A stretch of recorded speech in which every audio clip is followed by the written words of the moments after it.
Our next speaker has a long-standing, highly distinguished affiliation with Florida Atlantic University. Armand Grossman's deep affinity for FAU began the same year the university opened, as he was a member of the inaugural class. As an undergrad, he was a founder of the Student Government Association, wrote the SGA Charter, and served in the first Student Senate. He was also a founder of the student newspaper, the Atlantic Sun, and served as its first sports editor. Armand received his bachelor's degree in political science from FAU, along with a master's degree in education and an MBA in 1977. Along his academic path, he also earned a certificate in real estate finance from Harvard University. He is the former vice mayor of the city of Miami Springs, where he served 2 terms prior to his candidacy for the state legislature. He also served 2 years as director of the Dade League of Cities. Professionally, Mr. Grossman has spent 35 years in public and private education. While serving in Dade County schools, he was a basketball coach at Miami Northwestern Senior High School, where his teams lost a total of 6 games over a 4-year stint. In the past 18 years, he has conducted nearly 1,500 seminars worldwide on the subject of personal transition and individual achievement. Grossman served as president of the FAU National Alumni Association for 2 consecutive terms and as the chair of the FAU Foundation Board of Directors in 2004. Most recently, he was appointed to the FAU Board of Trustees. Ladies and gentlemen, please help me in welcoming home distinguished Florida Atlantic University alumnus Armand Grossman. A businessman boarded a flight back home after a good day of business, retiring back to his lonely apartment, but gratified with a full day of successful business. As he walked through the first class part of the plane, he noticed a very beautiful woman seated in the plane. She noticed him, they made eye contact. That kind of eye contact that's just maybe a second or 2 longer than usual. The heart beats an extra beat. Went back and sat down in the coach section of the airplane and put on his seatbelt and prepared for the long, lonely night flight home. A few moments later, the speakers crackled and said there had been technical difficulties with the airplane and the flight would be delayed for 3 hours. Well, he thought he'd treat himself after a good day of business to a fine meal, so he got off the plane and asked where was the finest restaurant in the airport. They directed it to him. He found his way there, stood in line. The maitre d' finally approached him and he said, "Table for 1." The maitre d' then said to him, "There's a lady over here who has invited you to join her for dinner." Wow. As he walked over, it was the beautiful lady who sat in first class. She asked, "Would you care to join me for dinner?" He said, "I'd love to." Sat down. He said, "I noticed you when I got on the plane." She said, "I noticed you as well." He said, "Do I know you?" She said, "No, I don't believe you do, but you looked familiar. You look so much like my second husband." That's not what he wanted to hear. Then he mustered up the courage to ask the obvious question. "How many times have you been married?" She turned to him and said, "Once."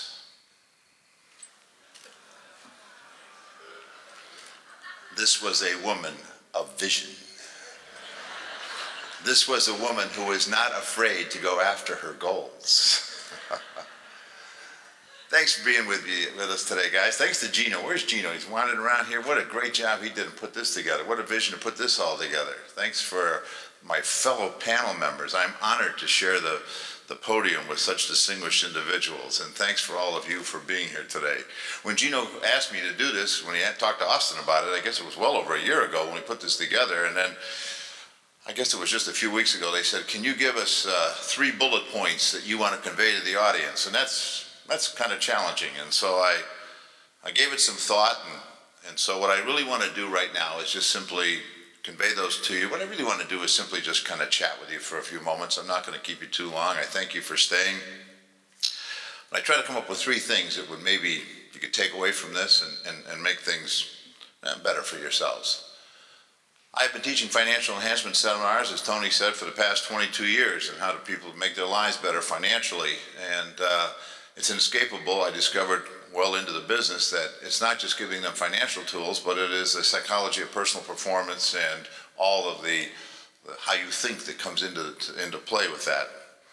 And one of the things that I've discovered is the first thing is most important for all of us is to take and assume 100% responsibility for our lives.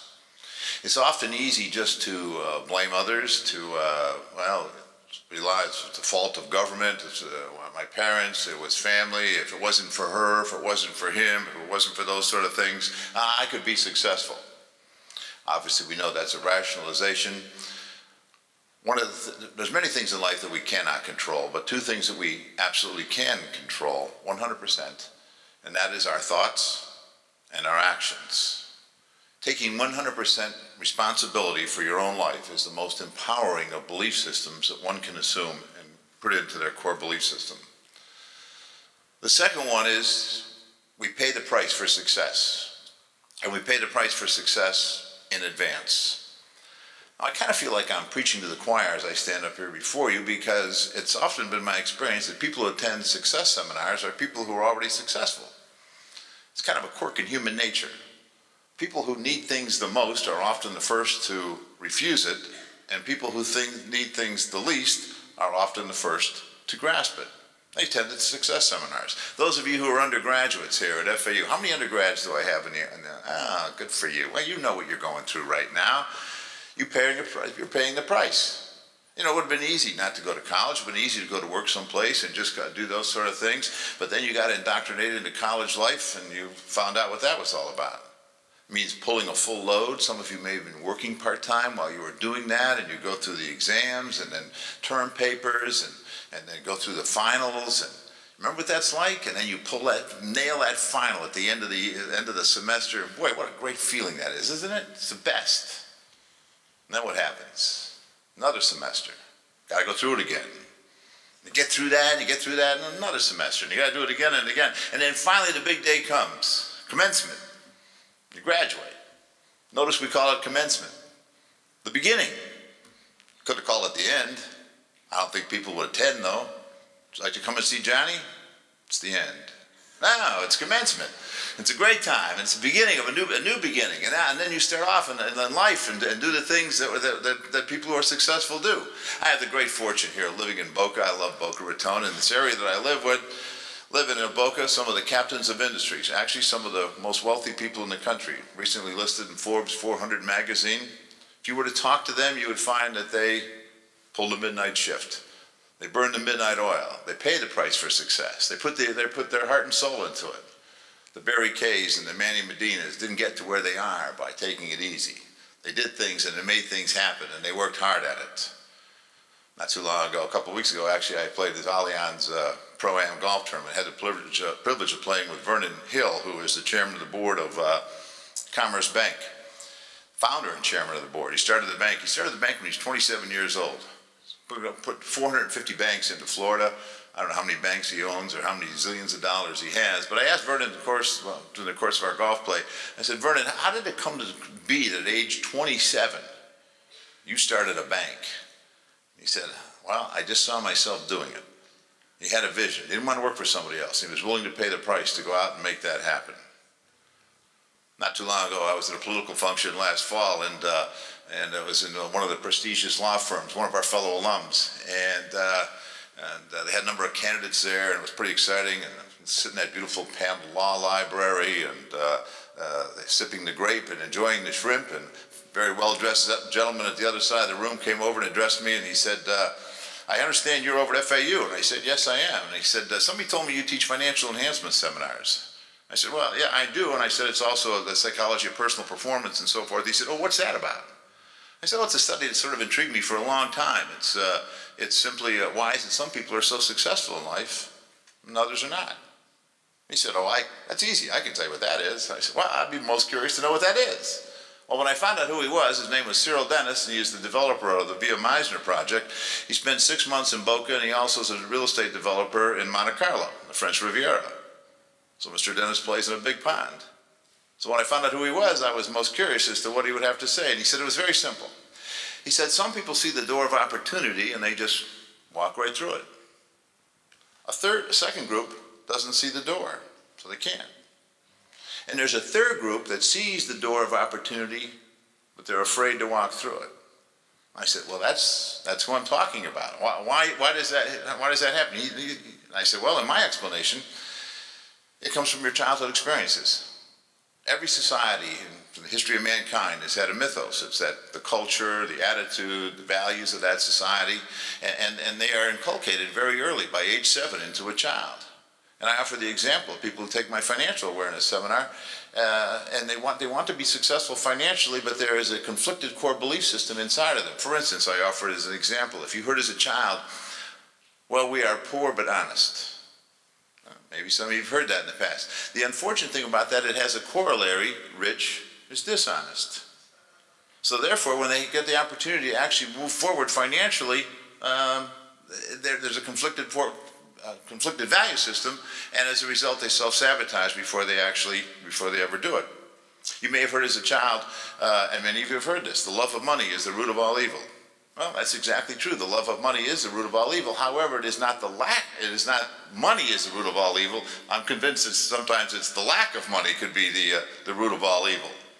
I often give the example, I'm a great admirer of Lance Armstrong, the cyclist.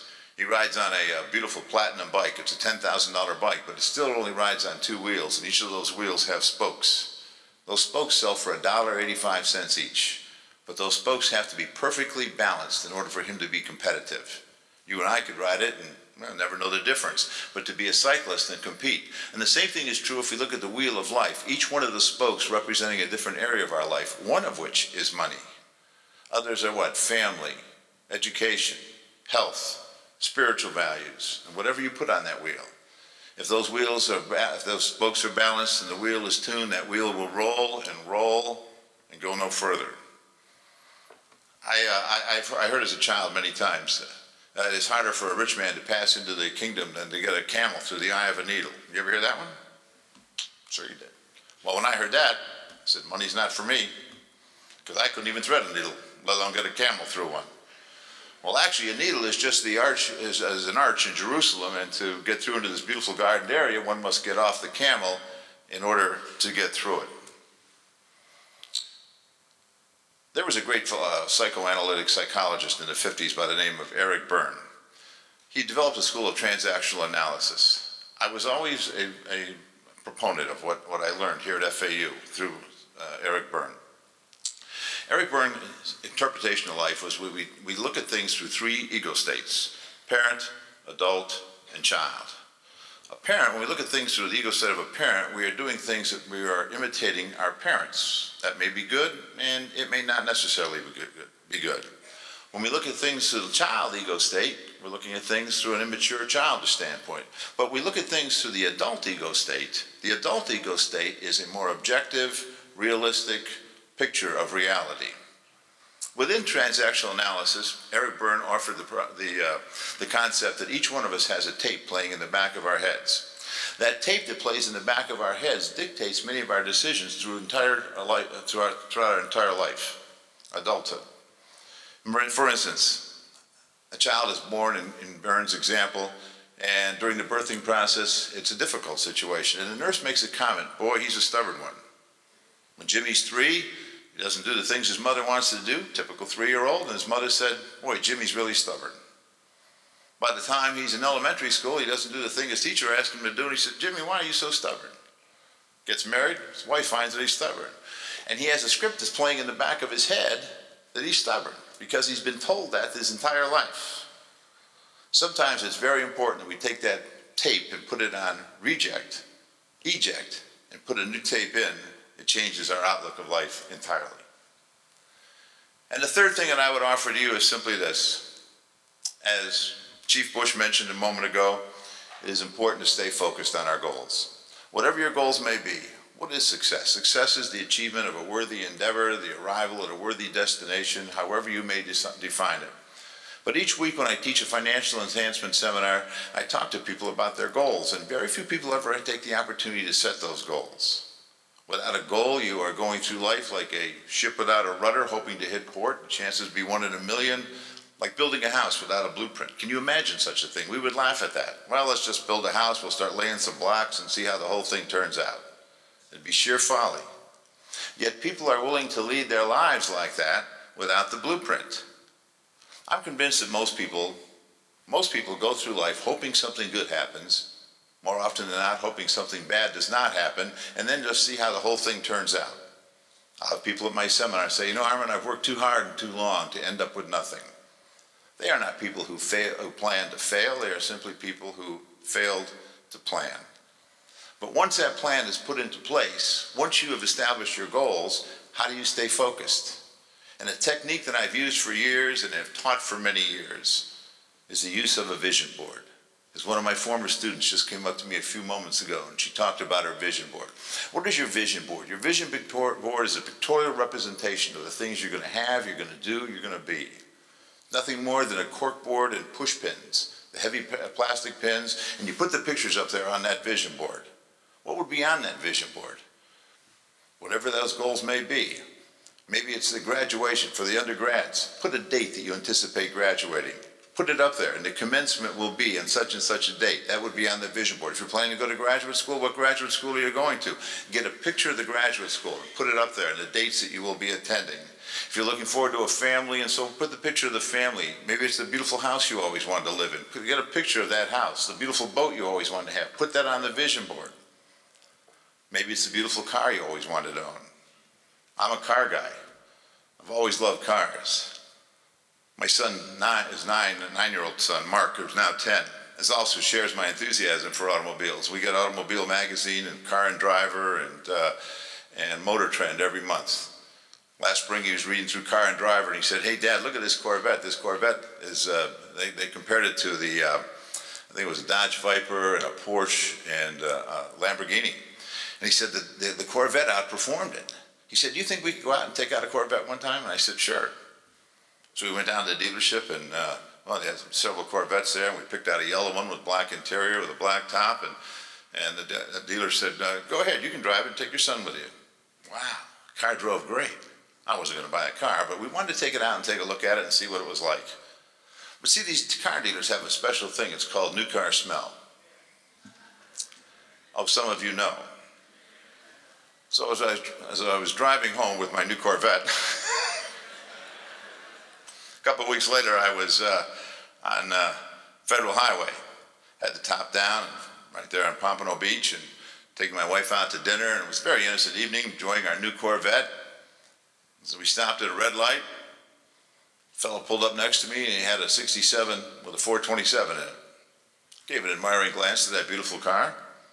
He looked at my car, I looked at his, he looked at mine, I looked at his, and he revved his engine. I revved my engine. Sorry about this, Chief Bush. Certain things in life you have to do. The light turned green and we were off. Boom. Car does 0 to 60 in 4.2 seconds. So no matter about 7 seconds, I think I was in triple digits at that moment. And I beat him. I looked over at my wife, and every husband in the room knows this. Look when you get it. You do something like that. I look over at my wife, and she gives me one of those. And every husband has looked at his wife back. There's just certain things you have to do. What's the message here? Don't ever go away from that. Well, last thing I want you to do is go away from this message and say, well, how was that Keys to Success seminar? Oh, it was great. One of the trustees got up there and says, well, one of the things you ought to go do is drag race on US 1. No, that's not the message. The message is you want to stay in touch with the kid inside of you. You always want to stay in touch with the kid inside of you, and you want to find those things that really juice you, those things that you find passion about. When you find those things, put them up on your vision board. Now, where do you put this after you get this thing done? Well, people often say, I want to put it on my refrigerator, or I want to put it up in the kitchen and so forth. Never do that. Why? Your friends come over, your family come over, and everybody starts looking at these pretty pictures. Oh, what is this? Now you're placed in a very awkward position to begin to explain this thing. And after you explain it, you begin to justify it. After you justify it, you begin to seek approval. Is it okay if I have these things? Adults do not seek approval. Adults make an adult decision from an adult state of mind. There is no right or wrong. Whatever you put on your vision board is correct. Then you put this someplace where it's very private, where you look at last thing at night, first thing in the morning, last thing at night, first thing in the morning, last thing at night, first thing in the morning. And it burns an indelible impression into the subconscious. And what is the value of this? Of anything I've said here today, this is the most simple and yet the most powerful, because here is the key to the whole thing. You are now and you will become what you think about. You are now and you will become the sum of your dominant thoughts. Your internal world will always dictate your external world, whatever that may be.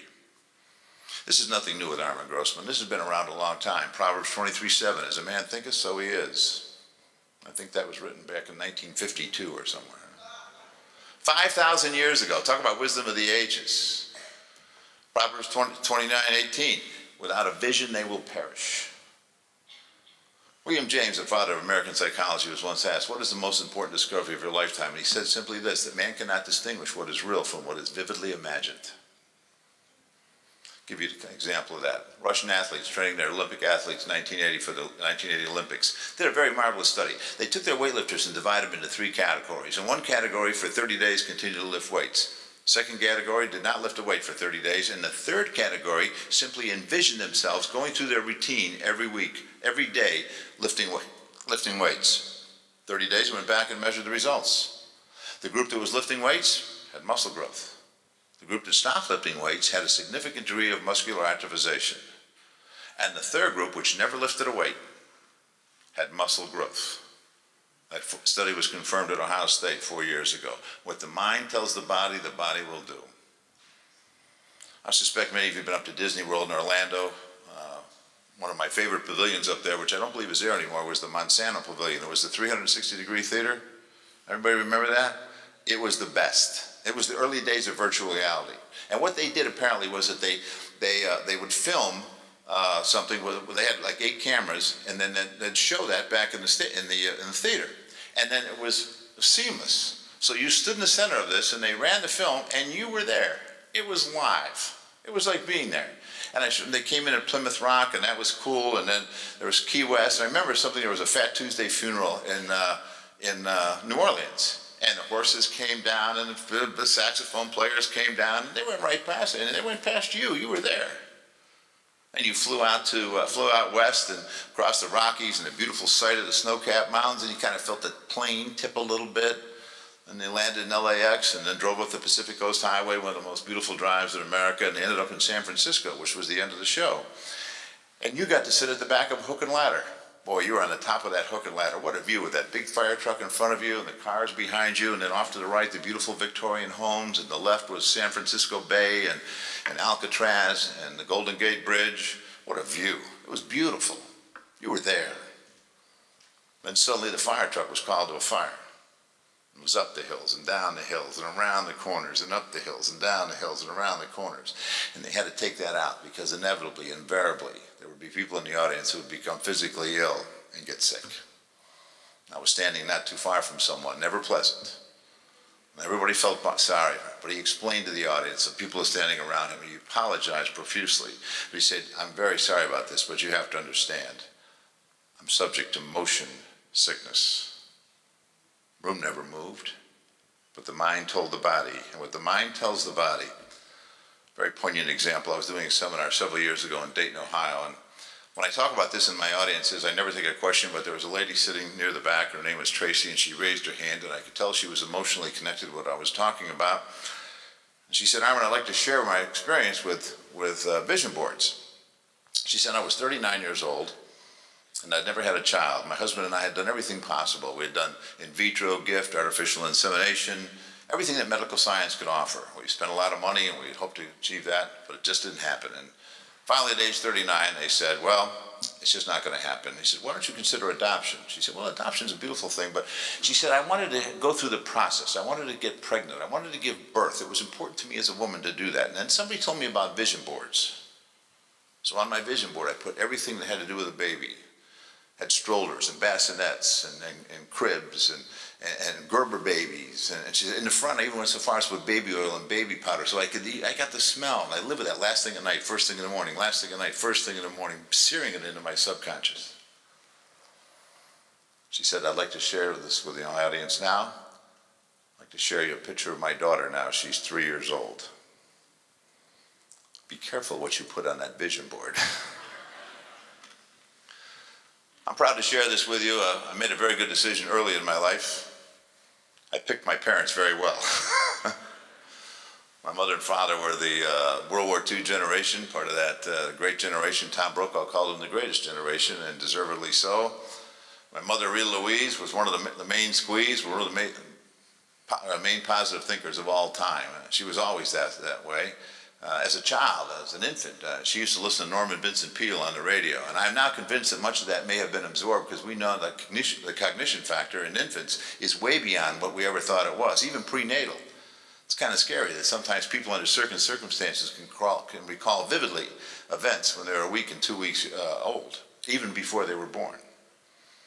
And so she would be that way, but sometimes life gives you the opportunity not to simply talk the talk, but to actually walk the walk. And in 1987, she was diagnosed with cancer. She went into the Cleveland Clinic, one of the best oncology hospital in the world. They put in a shunt and did some things, and then they sent her home, but by August she was back in the hospital again, and the cancer was not good. In fact, her brother, my uncle, who was a professor in Michigan, came down to visit his sister after only visiting her 3 weeks prior, walked into the room and walked out thinking he was in the wrong room because the devastation of cancer had altered her appearance to that point. He did not recognize her. They sent her home, said it'd be 10 days, 2 weeks. They were giving her morphine every day. Hospice was there. And that first weekend of October, I visited with her. I spent the weekend. On a Sunday night, my father took me to the airport. I flew back to Miami. And I openly sobbed in the car. I think it was the last time I'd seen my mother alive. Difficult. Apparently, he shared that with her because the next morning she called me. She called me to see if I was okay.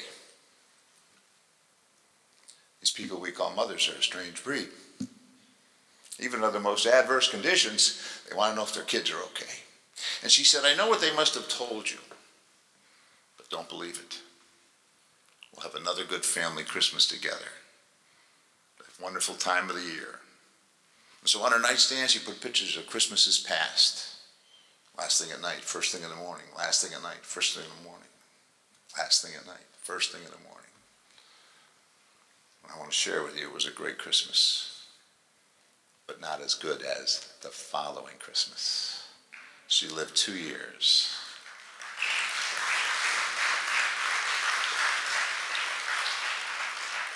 Sometimes you need to see the power of faith that Manny Medina talked to you about in such a personal way that will change your life. And after she was gone, my father was alone, and usually when one goes, the other one goes, because they'd only been together 58 years. They actually did rather well for a few years, but then he fell and broke his hip on second base. And he wasn't able to get around anymore. She was walking on a walker, and the only house they ever owned, the bathroom was upstairs, so they couldn't get to it. So he said, look, I'm just going to go live in a nursing home. And I said, you're not going to do that. I said, I've been well blessed to have a beautiful home in Miami, and come and live with me. And so for part of the rest of his life, he lived with me. And on one occasion, I had him out on a golf course with me, and of course, he didn't play anymore, but he loved to ride. Certainly wasn't hesitant to tell me what club to use. I still carry a 7-iron in my bag, kind of like Curt Schilling. I read the great picture. Curt Schilling lost his father a few years ago and drew a lot of strength and energy from his dad. Every home game that Schilling pitches, he buys the ticket for his father. They don't give it to him. He has to pay for it. If you don't pay for it, you won't appreciate it. So he'll buy a ticket for his father, and the empty seat will sit there. When it's 3-2 in the ninth, he draws energy from the empty seat. Had my father out on the golf course with me, and I asked him a very profound question for a son to ask of his father. I said, Dad, do you have any regrets in life? Pretty profound question to be asked for your son, and he thought about that, and he gave me a very measured response. When he turned to me and he said, I don't regret too much of what I've done. What I regret is what I didn't do. My hope is that when you go forth from this experience, you go forth with no regrets. As you put your vision board together, do it with no regrets. Don't ever be tempted to settle for anything less than what you really want. If you settle for something less than what you really want, you'll never it'll haunt you like a shadow on a sunny day, a itch you just can't scratch. But when you go for the things you really want, it will give you that great sense of fulfillment and joy and personal happiness that is derived from personal achievement. Thanks, guys. Thanks for the opportunity to be with you.